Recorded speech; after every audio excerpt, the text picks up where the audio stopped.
자, 여러분, 요즘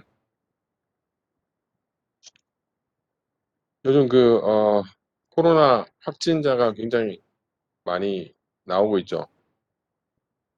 그죠? 어, 그래서 여러분들 중에도 아마, 있을 텐데, 온라인이니까 여러분 그냥, 수업을 듣는 학생들이, 뭐, 당연히 몸이 괜찮으면 들으면 되겠죠. 근데, 확진이 돼서 뭐, 검사를 받으러 간다든가 아니면 몸 상태가 안 좋아가지고 수업을 듣기 힘든 학생은 공결 처리가 됩니다. 되고, 그리고 요청을 하면 내가 녹화본을 시청할 수 있게 해줄 테니까 음, 하여튼 거기에 해당하는 학생은 뭐 부담 없이 연락하면 돼요. 알겠죠? 음, 몸 상태가 안 좋은 학생들은 쉬고 나중에 녹화본을 보면 됩니다. 자, 무슨 얘기인지 알겠죠? 앞으로도 마찬가지고 그런 경우가 있으면 얘기를 하기 바랍니다. 알겠죠? 자, 우리 지난 시간에 에자일 관련해서 공부를 했죠. 에자일. 자, 에자일이 나온 이유가 뭐라고 그랬죠? 에자일이 나온 배경. 이 오버헤드를 줄이려고 하는 거죠. 오버헤드가 뭐였죠, 이게? 무슨 오버헤드가 많았어요? 무슨 오버헤드였죠? 음, 그렇지. 다큐멘테이션이었죠, 그죠? 어, 그러니까 뭐 예를 들면 워터폴 같은데 단계마다 다큐멘트가 막 나와야 되잖아요, 그죠? 그런 거를 줄여가지고 어떻게 하겠다는 얘기야. 리퀘어먼트가 계속 변하니까 거기에 맞춰가지고 빨리 딜리버리를 할 수 있게 다큐멘테이션 하는 시간을 줄이고, 자, 그게 기본적인 아이디어입니다. 그래서 여기서 보면 requirement specification 하는 부분이 없죠, 그죠? 디자인 임플리멘테이션 requirement를 찾아내면 바로 디자인 앤 임플리멘테이션으로 넘어가죠. 그래서 요 과정을 아주 짧게 자주 반복하는 게 에자일이다. 이렇게 볼 수 있죠. 자, 그래서 특징. 자, 어, incremental development. 그죠? 그래서 인크리먼트 단위로 누적해서 계속 여러 인크리먼트를 단위로 계속 릴리스하면서 개발한다는 거. 자, 두 번째는 커스터머가 풀타임으로 팀원의 하나로 참여한다는 얘기예요. 이게 중요한 겁니다. 그죠? 그래서 리퀘어먼트와 테스팅할 때 참여합니다. 그리고 아까 얘기한 것처럼 다큐멘테이션을 줄여가지고 오버헤드를 줄인다. 자, 근데 그래서 얘가 이제 적합한 거는 어디냐면 이거라고 했죠. 스몰 사이즈입니다. 그다음에 코로케이티드 팀이에요. 팀이 같이 있고 크기가 작을 때 이런 것들이 인크리멘탈하게 유저까지 피드백 받으면서 빨리 진행될 수 있다는 얘기예요. 이게 커지거나 그다음에 사이트가 다 다른 곳에 있다면 개발팀이 쉽잖아요. 그다음에 커스터마이즈드 소프트웨어, 그죠? 그래서 어, 그 유저한테 빨리 보여주고 피드백 받고 뭐 이런 것들을 아주 반복적으로 할 수 있는 환경, 그런 소프트웨어 개발에 적합하다 이렇게 볼 수 있습니다. 자, 여기 가장 대표적인 게 뭐라고 그랬죠? XP였죠. X가 익스트림, P는 프로그래밍입니다. 그죠? 자, 여기 뭐가 익스트림하다고 그랬어요? 지난 시간 여기까지 얘기했는데 뭐가 익스트림하다?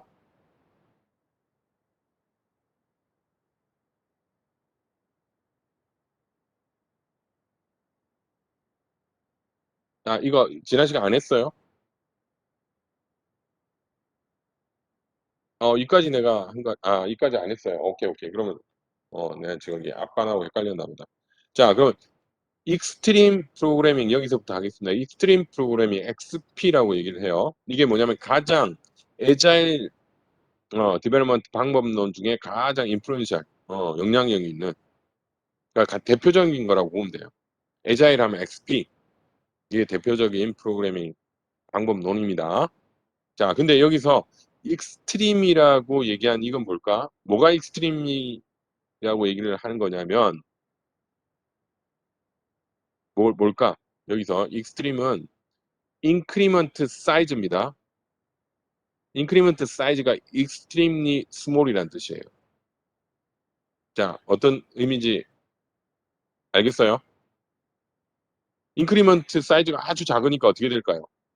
새로운 버전이 많이 나올까, 적게 나올까?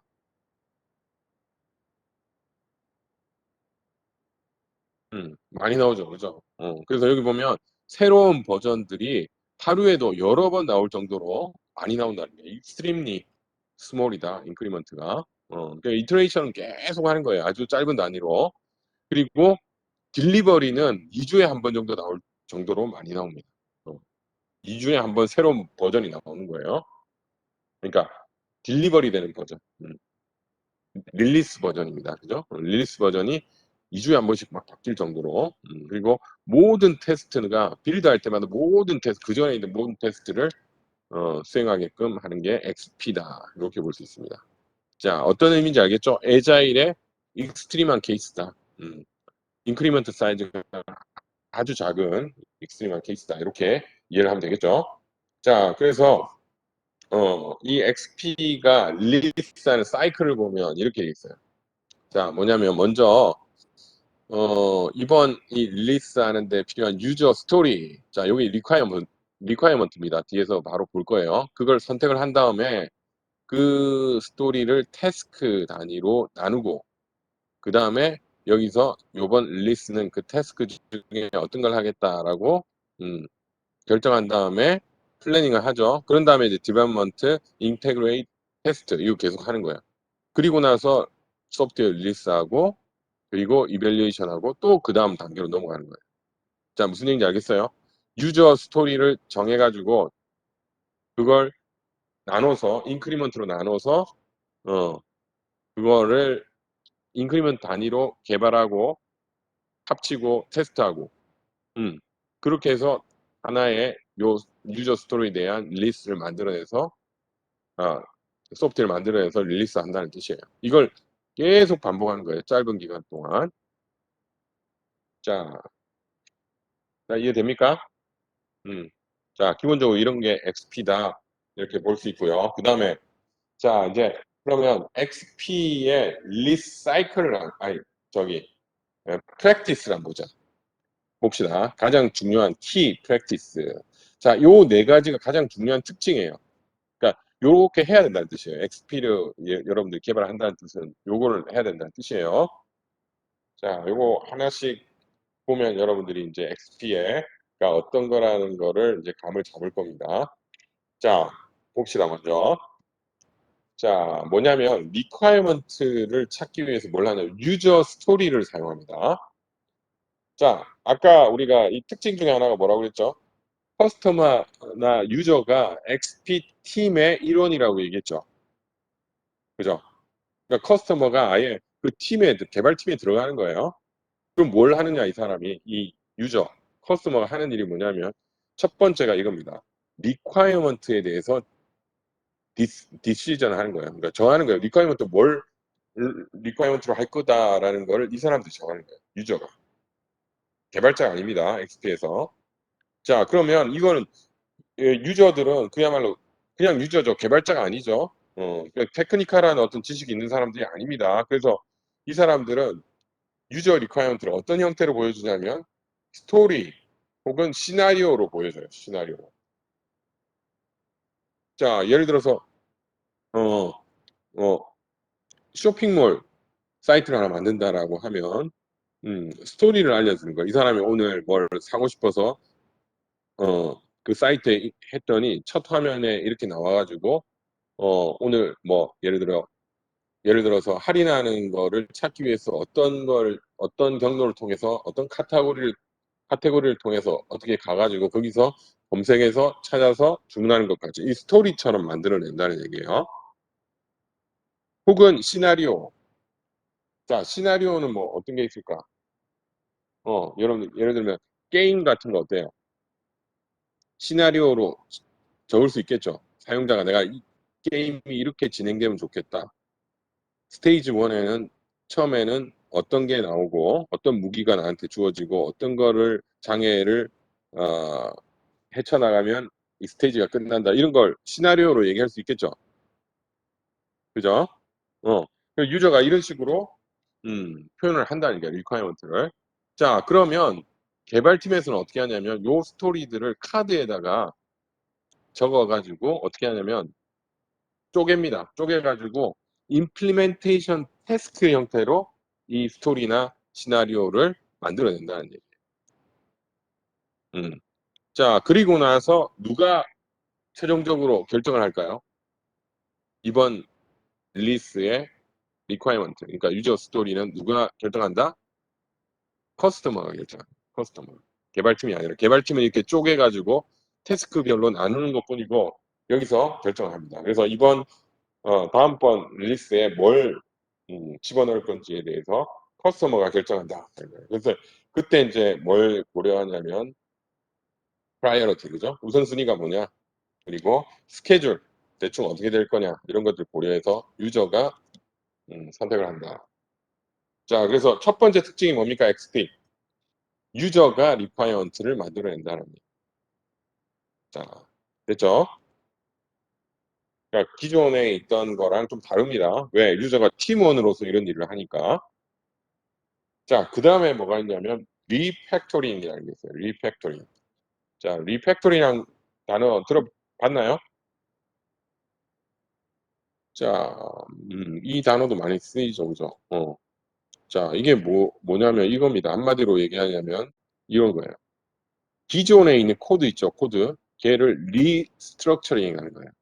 재조직화한다. 자, 그러니까 이거는 뭐냐면 외부에 있는 외부의 어떤 비헤이비어, 뭐 인터페이스나 이런 걸 고치는 게 아니고 뭘 한다는 얘기야. 내부에 있는 코드를 임프루브 한다는 얘기야. 임프루브. 자, 그래서 이걸 리팩토링을 다른 말로 하면 우리가 여기서 이런 용어를 씁니다. Constant Code Improvement. 자, XP에서 이런 표현을 써요. 자, 이건 뭐냐면 이겁니다.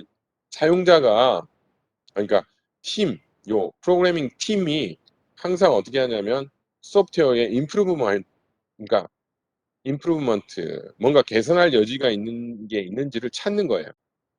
그리고 나서 실제 지금 당장 필요한 게 아니더라도 당장 필요하지는 않지만 미리 어떻게 한다는 얘기예요. 이 임프루브먼트를 해놓는다는 얘기예요. 코드를 다시 작성해 놓는다는 거예요. 개선을 해놓는다는 얘기예요. 음. 그러니까 내가 그 중간중간에 개발하는 중간중간에 어떤 여유가 있을 때 항상 코드를 다시 봐가지고 기존에 있는 코드의 문제점들을 찾아내고 좀 더 좋은 방향으로 코드를 고쳐나간다는 뜻이에요. 그걸 리팩토링이라고 얘기합니다. 자, 그러면 이건 코드가 퀄리티가 올라가는 것도 있겠지만 또 어떤 부분이 있냐면 이런 부분이 있어요. 이 개발자들이 소프트웨어를 좀 더 잘 이해할 수 있게 해준다는 얘기예요.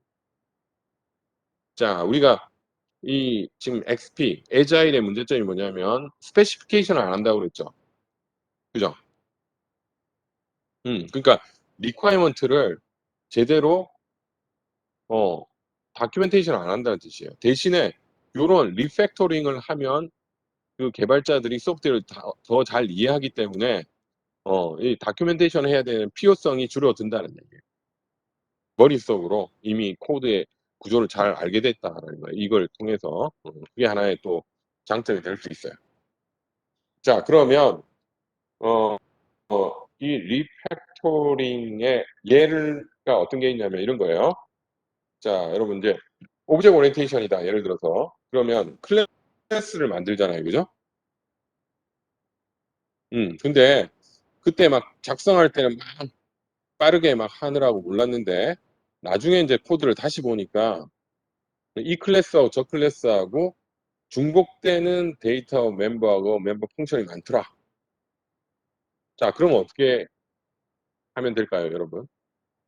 코드 임프루먼트 하려면 여러분 같으면 어떻게 해야 할까요? 이쪽에서 펑션이나 데이터 멤버가 두 클래스가 공통된 게 많아요. 그럼 어떻게 해야 될까? 그렇지. 어떤 형태로? 그렇지. 상속, 이네리턴스를 만들어낼 수 있겠죠. 그죠?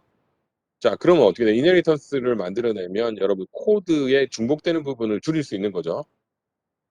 그죠? 슈퍼 클래스에 있는 내용을 다 밑에 갖다 쓰니까 중복된 내용을 할 수 있죠. 그러니까 클래스 하이어러키를 리오거나이제이션 하는 뭐 이런 것들 대표적인 겁니다. 그죠? 구조가 훨씬 더 좋아지는 거예요. 아니면 뭐 애트리뷰트 예를 들어 뭐 변수라든가 아니면 뭐 클래스의 멤버, 데이터 멤버라든가 아니면 메서드, 펑션 이름이죠. 요런 걸 이름을 바꾼다든가 정리하는 거예요. 필요 없는 건 정리하고. 왜? 다른 사람들이 이게 이제 좀 더 코드를 쉽게 이해할 수 있게끔 요런 작업들을 하는 것도 리팩토링이라고 얘기해요. 자, 무슨 얘기인지 알겠어요? 음. 그래서 이걸 여러분 해 놓으면 평소에 당장 필요하지 않더라도 해 놓으면 나중에 실제 진짜 임플리멘테이션 할 때 훨씬 쉽게 할 수 있다는 얘기예요. 구조가 훨씬 좋아졌기 때문에. 자, 어떤 의미인지 알겠죠? 자, 근데 이게 애자일에 나중에 또 얘기하겠지만 항상 문제점이 뭐냐면 여러분 이 애자일 XP는 더한데 굉장히 빠르게 진행이 되죠. 한 버전이 그죠? 하루에 몇 개씩 또 막 나온다는 거 아니에요. 그죠? 그리고 이 목표가 뭐냐면 빠르게 딜리버리 하는 거예요. 그러니까 개발 시간을 단축하는 게 목표인데 이 리팩토링 할 시간이 그렇게 많을까? 그런 여유가 될까? 이건 좀 너무 이상적인 게 아니냐 이런 생각이 들기도 합니다. 여러분 어때요? 여러분 조그마한 회사에도 이거 하는데 리팩토링 막 코드 계속 고쳐가면서 하는 게 잘 될까요?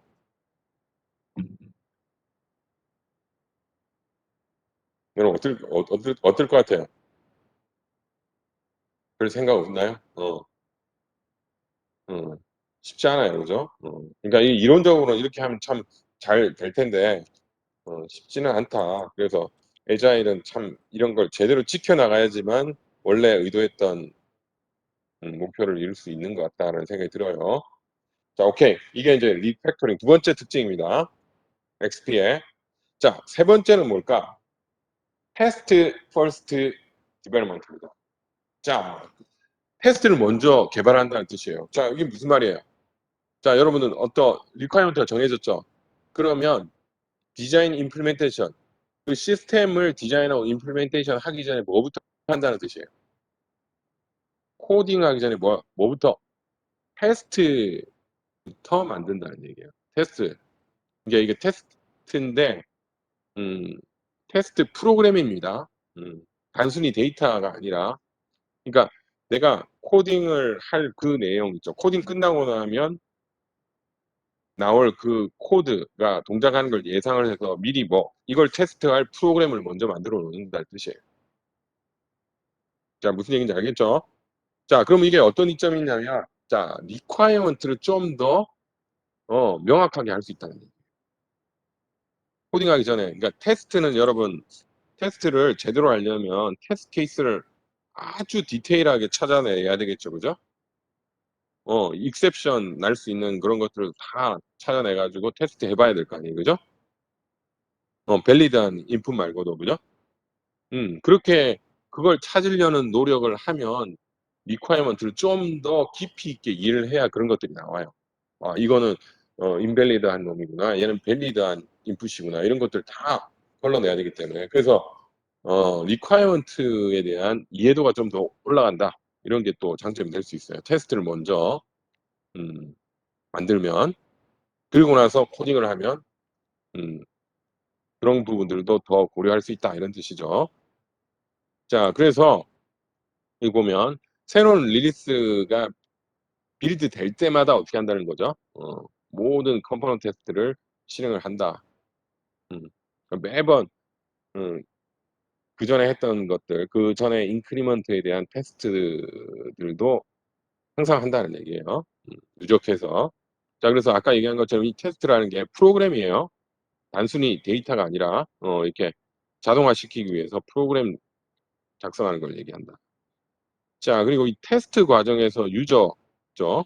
이 팀에 인발브된 그 유저들의 역할이 큽니다. 그래서 이 테스팅 하는데 음 도움을 줘요. 자, 이때 테스팅은 시스템 테스팅 그러니까 통합할 때 그 테스팅이 아니고 acceptance 테스팅입니다. acceptance 테스팅이 뭐라고 했죠? 지난번에 다른 말로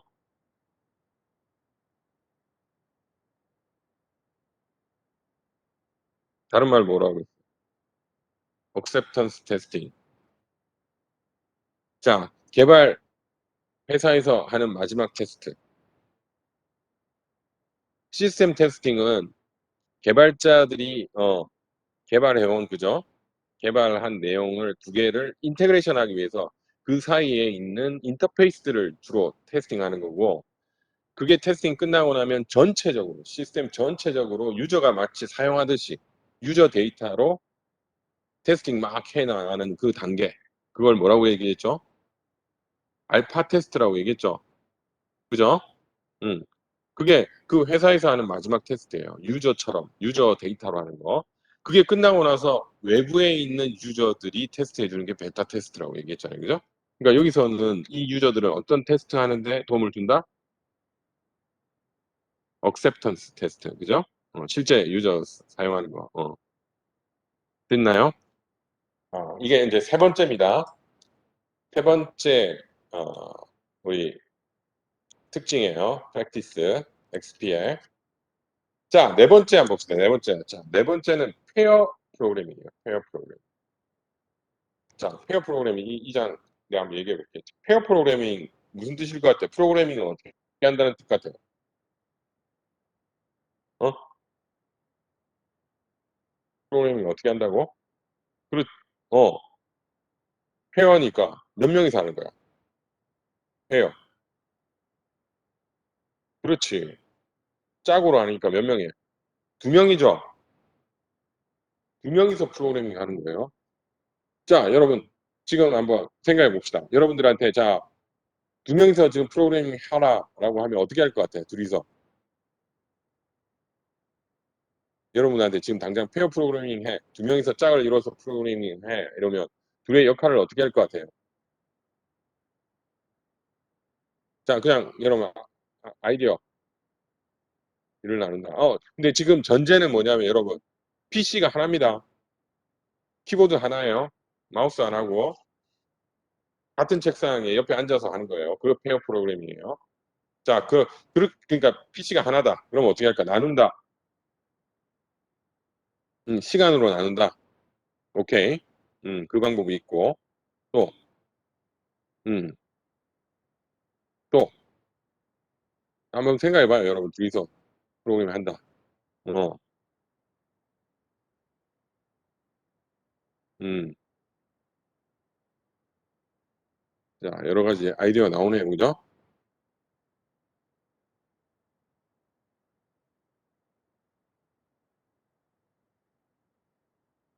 자, 한번 봅시다. 제일 좋은 방법이 뭔지. 그러니까 이게 뭐 키보드를 반으로 쪼개가지고 한 명은 이쪽 치고 한 명은 이쪽 치고 이런 거 아닌 거 알겠죠? 그죠? 그건 아니겠죠? 그러면 시간으로 나눠가지고 자, 한 사람은 음, 코딩하고 있고 다른 사람은 뒤에 쉬고 있고 그다음 또 교체해가지고 한 명 쉬고 한 명 프로그램을 하는 거냐? 그것도 또 아닐 것 같죠? 자, 그러면 한번 봅시다. 지난 시간에 내가 지난번에 어, 테스팅보다 더 강력한 디버깅 방법 뭐라고 기억나요? 음, 어, 기억나요? 나는 항상 그렇게 한다고 얘기했잖아요.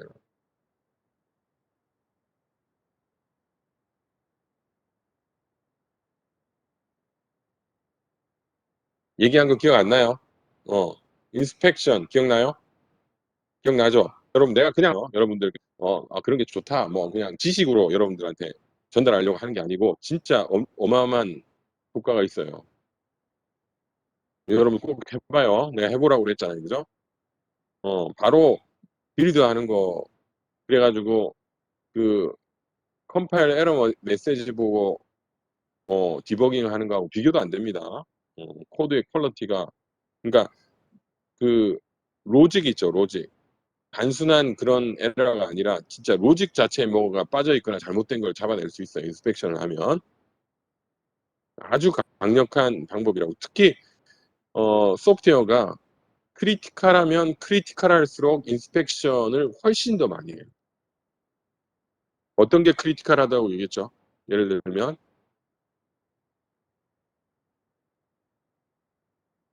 지난번에 얘기했잖아. 그렇지. 뭐, 그렇지. 금융이라든가, 그죠? 아니면 안전에 관련된, 그다음에 뭐 과학적인 계산이라든가 뭐 이런 거 크리티컬 하잖아요. 그죠? 그런 거는 사실은 코드는 얼마 안 되고 전부 다 인스펙션이에요. 인스펙션 하는 시간 훨씬 깁니다. 그리고 인스펙션을 여러 단계로 너무 자세히 아주 많은 사람들이 동시에 합니다.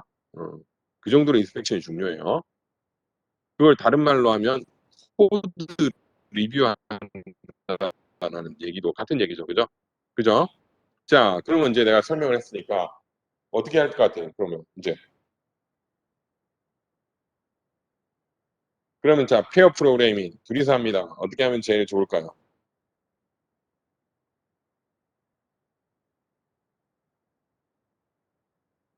음, 그렇지. 그렇지. 그겁니다. 한 명은 타이핑, 한 명은 리뷰입니다. 인스펙션 혹은 그죠? 그래서 딱 한 명이 키보드를 잡고 타이핑을 칩니다. 근데 옆에 사람이 그 코드를 리뷰를 해주는 거예요. 자, 그러면 어떻게 될까요? 그 코드가 여러분 여러분 그런 경험 많잖아요. 코딩할 때는 전체적으로 안 보이죠. 지금 막 타이핑 치는 그 부분에 막, 집중해가지고 막 하잖아요. 그죠? 그죠? 어. 그리고 자기가 작성한 코드의 아주 작은 버그도 자기는 잘 안 보여. 근데 남들은 너무 쉽게 보이는 것도 많아요. 그죠?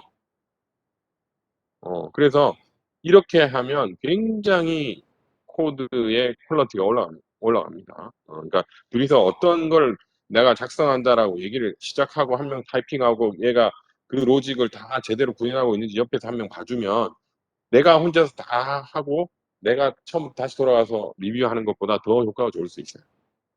자, 무슨 얘기인지 알겠어요? 그래서 굉장히 좋은 방법입니다. 자, 그래서 여기 보면 이렇게 돼 있죠. 페어 프로그래밍은 어떻게 한다? 프로그램이 같이 개발하는 거다. 그래서 같은 컴퓨터에 앉아가지고 하는 거예요. 그래서 인포멀 리뷰 프로세스입니다. 그래서 한 사람 이상이 코드의 각 라인을 같이 보는 거예요. 자, 이게 지금 뭐냐면 XP잖아요. XP의 지금 가장 큰 특징이 뭐냐면 딜리버리 타임을 정말 최소화시켜가지고 빨리빨리 회전하는 거잖아요. 그죠? 버전을. 근데 여러분 생각하면, 야, 두 명이서 하면 코딩을 양이 반으로 줄 텐데, 이러면 더 시간이 걸리는 거 아니야? 이런 생각이 들 수 있잖아요. 그죠? 둘이서 하면 두 배로 할 수 있는데, 그래, 안 그래? 근데 이렇게 빨리 해야 되는, 가장 빨리 하려고 하는 그 프로세스 모델에서 헤어 프로그램을 한다는 뜻이에요. 그건 무슨 의미일까요? 실제로는, 실제로는 어떨까? 시간이 더, 그러니까 같은 퀄러티에 도달하는데, 각자 하는 것보다 시간이 덜 걸린다는 뜻이겠죠. 그죠? 그러니까 이걸 하는 거예요. 안 그러면 할 이유, 지금 최대한 빨리 해야 되는데, XP. 그죠? 그 경험적으로 다, 음, 증명이 돼 있다는 얘기예요. 그러니까 이게 비효율적으로 보이지만 실제로는 더 단축이 된다. 더 퀄리티가 올라간다. 자, 이해됐습니까? 자, 여러분도 한번 해봐요. 페어 프로그램. 대단합니다. 대단한 효과가 있어요. 진짜. 음. 자, 그래서 이거는 어떻게 하냐면 또 하나의 또 장점은 뭐냐면 두 명이서 하니까 같은 코드에 대해서 그 날리지가 한 명이 아니라 두 명이죠. 그죠? 한 명이 할 때보다 어때요? 더 이해도가 높아지겠죠. 프로젝트에 대한 이해도가 그죠? 그 시스템에 대한 이해도가. 그래서 팀원이 떠나더라도 프로젝트에 대한 리스크를 줄일 수 있다. 이겁니다. 자, 됐나요? 네 가지 뭐였죠? XP의 네 가지 프랙티스. 자, 유저 스토리로 리퀘어먼트를 하고, 그다음에 리팩토링에서 코드를 임프루빙 하는 거예요. 그리고 테스트 프로그램을 먼저 만든다. 그리고 둘이서 프로그래밍을 한다. 이게 가장 대표적인 겁니다. 이렇게 하는 게 XP다 이렇게 볼 수 있어요. 그래서 음, 아, 자, 근데, 자, 이게 어때요? 문제점은 뭘까? 그러니까 이게 잘 되면, 음, 그 리ኳ이어먼트 변하는 걸 빠르게 반영해가지고 딜리버리 타임을 줄일 수 있는데 문제점은 뭐냐면 뭘까요? 이거죠. 가장 큰 문제가 뭐야? 소프트웨어 다큐멘테이션이 부족하겠죠. 그죠? 다큐멘트가 없어. 그래서 리ኳ이어먼트가 언스테이블합니다. 리ኳ이어먼트가 뭔지 잘 몰라. 그러니까 누구만 잘 알고 있어요, 지금. 지금 보니까 아까 여기 요 과정을 통해서 실제 개발하는 인원들은 어때요? 개발하는 사람들 리팩토링 하면서 코드 이해했죠? 그죠? 시스템 잘 이해했죠? 그다음에 테스트 프로그램 만들면서 또 리퀘어먼트를 또 잘 이해를 했어. 또 페어 프로그램 하니까 같은 코드를 알고 있는 사람 수가 늘어났어. 그러니까 그 개발자들의 시스템에 대한 이해도는 이런 방식으로 많이 높여놨는데, 그죠? 그래서 리퀘어먼트가 없는 거를 커버를 했단 말이야. 그죠? 음. 자, 그런데 이 문제죠. 두 번째 이걸 안 디벨로먼트 팀이 계속 유지되는 게 쉽지가 않다는 얘기예요. 그러니까 한 버전만 만들고 끝나는 거면 모르겠는데 그게 아니라 롱 라이프 타임 시스템인 경우에는 오리지널 디벨로먼트 팀이 계속 유지될 수 있을까요? 금방 얘기했던 그 페어 프로그래밍하고 리팩토링하고 테스트 퍼스트 디벨로먼트 하던 그 팀원들이 계속 유지가 되냐는 거예요. 어렵죠. 요즘 같은 특히나 그죠? 이직이 굉장히 많잖아요. 그죠? 그럼 그 사람들 나가면 어떻게 돼? 지금 여기는 리퀘어먼트를 바탕으로 하는 게 아니라 뭘 바탕으로 하고 있어요? 사람들 사이에 시스템에 대한 이해도, 그죠? 개발자들의 이해도를 가지고 하고 있잖아. 그죠? 음. 근데 사람들이 떠나면 이게 힘들어진다는 거예요. 그게 아주 큰 단점입니다. 자, 그래서 이 에자일이 최근에 굉장히 소규모 저기 소프트웨어 작은 그러니까 회사에서 하는데 굉장히 많이 쓰였는데 이걸 하다 보니까 여기 소스 아티클이 있습니다. 여기 요 아티클에 이 글쓴이는 이렇게 얘기해요. 제목이 이거예요. Developer는 should abandon agile. 에자일을 버려야 된다. 왜 그러냐면 이렇게 얘기하고 있어요. 에자일 아이디어가 poorly apply 되면 어떻게 되냐면 오히려 개발자들은 더 방해를 한다. 그리고 프레셔가 더 올라간다. 왜? 더 빨리 해야 된다는 디맨드가 더 많아지니까. 자, 무슨 얘기냐면, 에자일, 사람들이, 야, 에자일 하면 빨리 만들어가지고, 금방금방 이렇게 버전업 할 수 있대. 라고 해서 에자일을 시작했어요. 근데, 에자일을 하면서 앞에 얘기했던 이거 있죠. 프랙티스, 리팩토링 하고, 그죠? 페어 프로그램하고, 이런 것들은 아니고, 뭐만 남아있다는 얘기예요. 개발자들한테. 요 말만 남아있어요. 빨리 해야 된다. 에자일? 그럼 빨리 하라는 얘기네? 이렇게 받아들인다. 자, 그러면 어떻게 될까요? 그러면, 푸어하게 하겠죠. 실제 에자일에서 요구하는 대로 안 하고 빨리 하는 것만 남아있다면 그러면 실제로는 버그가 더 많아지고 그 다음에 프로그레스가 더 느려질 수 있다. 이게 문제입니다. 자, 무슨 얘기인지 알겠어요? 그래서 에자일을 하려면 어떻게 해야 돼? 제대로 해야 돼요. 제대로. 금방 우리가 얘기했던 그런 방식으로 다 지켜가면서 해야지만 어, 소프트웨어 퀄리티를 유지할 수 있습니다. 그게 아니고 그냥 에자일 한다는 얘기만 하고 빨리 하자는 얘기만 하면 완전 망하는 경우가 됩니다. 소프트웨어가 정말 구조가 엉망이고 리퀘어먼트 하나도 없고 사람이 바뀌면 어, 온 사람이 시스템 파악하는 게 너무 힘들어지고 이렇게 될 수 있다는 얘기입니다. 그래서 아주 조심스럽게 제대로 해 나가야 되는 게 에자일 디벨롭먼트다. 이렇게 기억을 해야 되겠습니다. 알겠죠? 음. 그러니까 앞에서 얘기했던 어, 어떤 스펙이나 리퀘어먼트를 제대로 만들어내는 거에 비해서 리스크가 그런 면에서 굉장히 크다라는 얘기예요. 자, 그래서 어떤 경우가 이제 적합하냐면 첫 번째 뭐라고 돼 있어요? 아까 얘기한 것처럼 small co-related team, 그죠? 자, 떨어져 있으면 유저가 지금 피드백 주고 그다음에 페어 프로그래밍 하고 리팩토링 하고 막 이런 것들을 막 동시에 진행하는 게 쉬울까요? 힘들겠죠. 하루에 몇 번씩 버전업하고 수백 명이서 같이 하는 작업 다 떨어져 있는데 그런 거 하는 거 힘들겠죠. 그죠? 자, 그래서 스몰 코어 릴레이트 팀이고 그다음에 아까 얘기한 것처럼 소프트웨어 메인티넌스 그러니까 버전업 계속 하는 것보다 첫 번째 새로운 소프트웨어를 개발할 때 이때 더 적합하다는 얘기예요. 그죠? 빠르게 그 팀원들 그대로 유지하면서 빨리 개발하는 거는 괜찮은데 메인테넌스 하기에는 리스크가 있다는 뜻이에요. 자, 그다음에 또 하나는 커스터머가 이 디벨롭먼트 팀에 계속 유지될 수 있느냐는 거예요. 유지될 수 있어야지 이걸 할 수 있다는 얘기예요. 커스터머는 없이 에자일, XP 한다 이렇게 하면 말이 안 됩니다. 그게 에자일이 아니에요. 그러니까 그런 환경을 가질 수 있느냐. 그런 경우에만 에자일을 하라는 얘기예요. 자, 그러면 이제 여기서 에자일하고 이제 플랜 드리븐을 한번 비교를 해봅시다. 자, 요 네 가지, 크게 이 네 가지 질문에 대해서 답이 뭐냐에 따라서 우리가 에자일로 갈지, 플랜 드리븐으로 갈지를 결정을 해야 될 것 같아요. 자, 첫 번째 봅시다. 뭡니까? 아주 디테일한 스펙이 필요하냐는 거예요. 우리가 디벨롭먼트, 디자인 앤 임플리멘테이션 하기 전에 아주 디테일한 스펙이 필요하냐? 자, 필요하면 뭘 해야 될까? 플랜 드리븐이에요.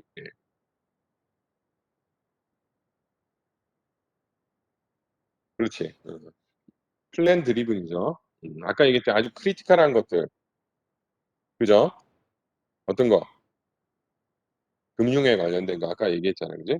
그다음에 뭐 우주선이라든가 뭐 자율주행이 한다든가 사이언티픽 컴퓨팅 뭐 이런 것들은 크리티컬한 거 이게 아주 디테일한 스펙이 있어야 돼 처음부터, 그죠?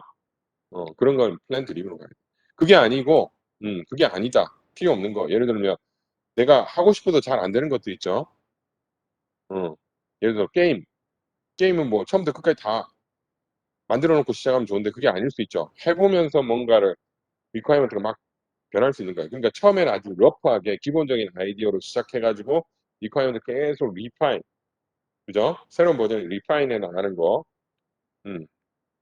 그다음에 엔터테인먼트 같은 것들, 그죠? 소셜 미디어, 애플리케이션 이런 것들은 에자일일 수 있다, 그죠? 자, 그다음에 인크리먼트 딜리버리. 그러니까 무슨 얘기냐면 소프트웨어를 커스텀한테 보여주고 빠르게 피드백 받아서 그다음 또 인크리먼트에 반영하고 이런 것들이 리얼리스틱 하냐 이거예요. 자, 리얼리스틱 하면 뭘 하는 게 맞는 거예요? 뭐야? 그렇지. 그죠? 에자일이죠. 에자일이에요. 그러니까 커스터마이즈드 소프트웨어 같은 경우가 더 적합하다는 얘기예요. 그래서 유저한테 바로바로 보여주고 피드백 받고 아닌 경우는 플랜 드리븐으로 가야 됩니다. 자, 그다음에 how large. 자, 시스템이 얼마나 크냐? 자, 엄청 크다. 그럼 뭐가 더 맞아요? 그러니까 시스템이 크다는 얘기는 팀원들도 엄청 많다는 얘기, 그죠? 여러 군데 분산돼 있을 확률도 많고. 자, 그런 경우에는 플랜 드리븐. 자, 그다음에 팀이 코 릴레이티드 돼 있느냐? 돼 있으면 뭐야?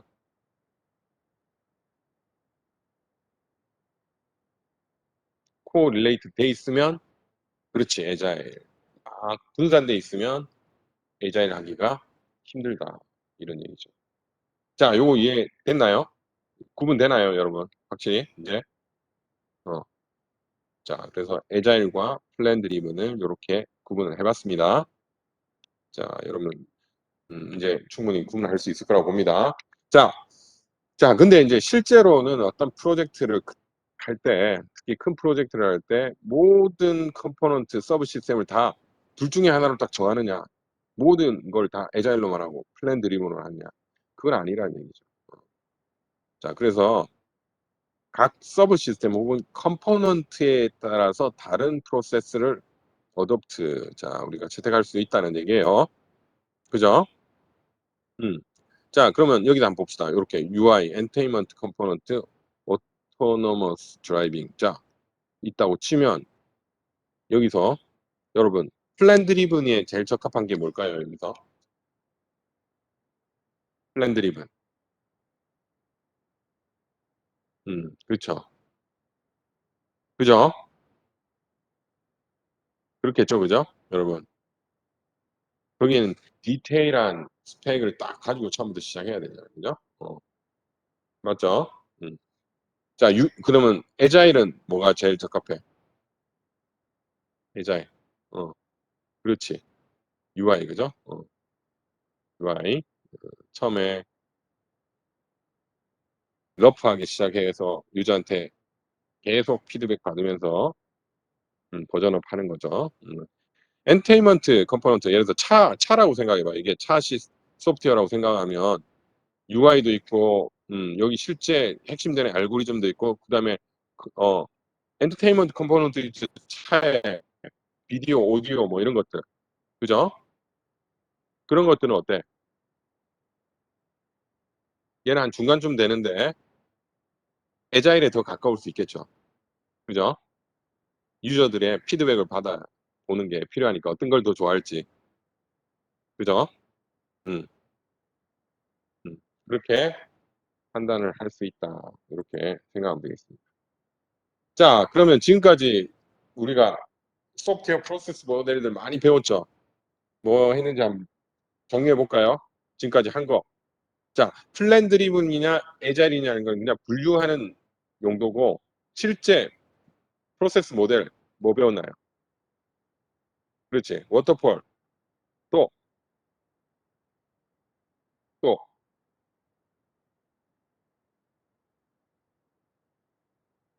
그렇지. 인테그레이션 앤 컨피그레이션.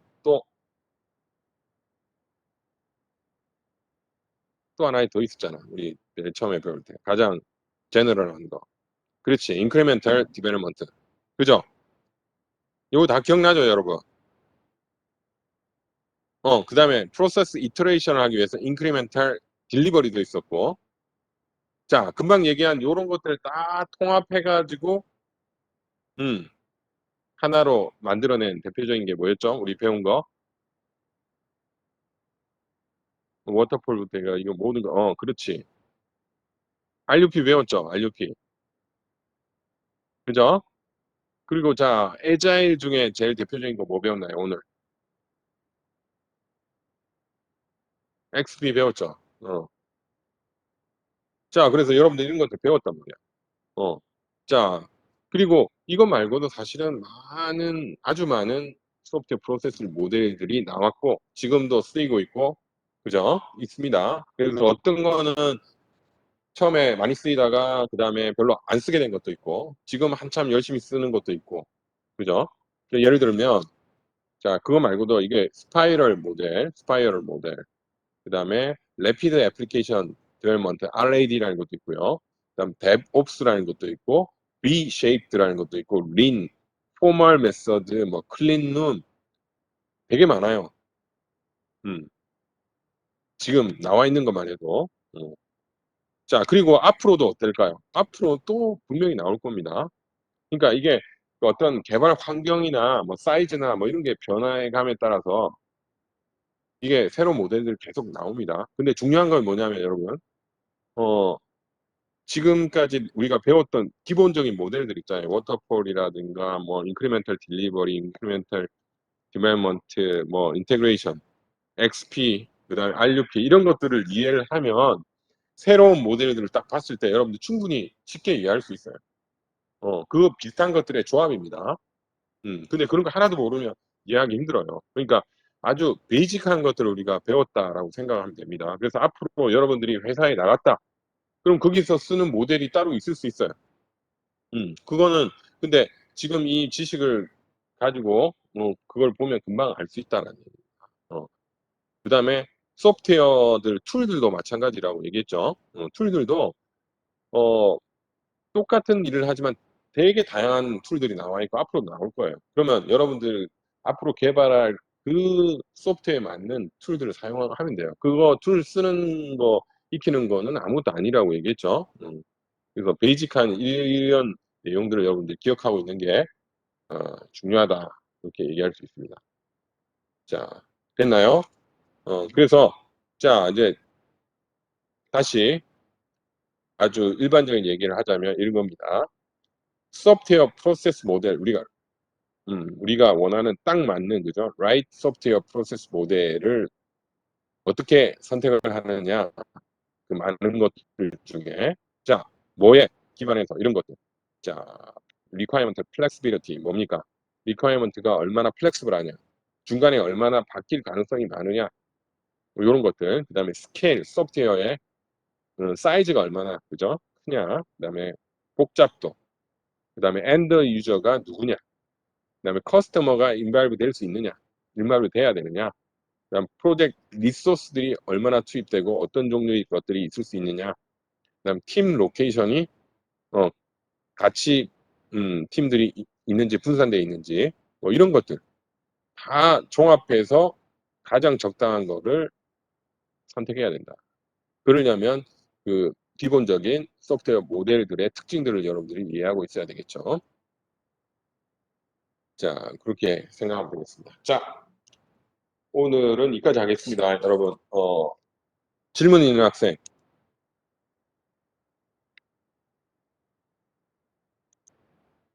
질문?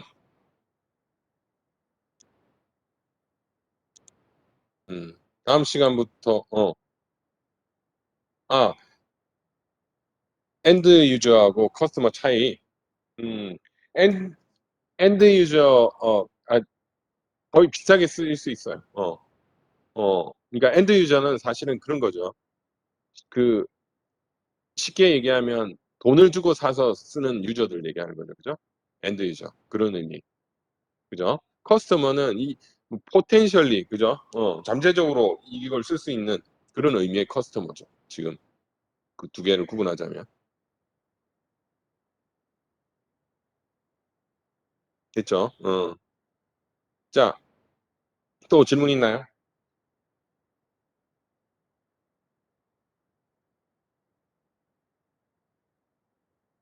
자, 없으면 이제 다음 시간부터 이제 본격적으로 우리가 자, 시스템 디자인하는 것들을 할 예정이니까 그렇게 알기 바랍니다. 자, 오늘 여기까지 하고 늦게 온 학생들 얘기하고 나머지는 나가도 됩니다.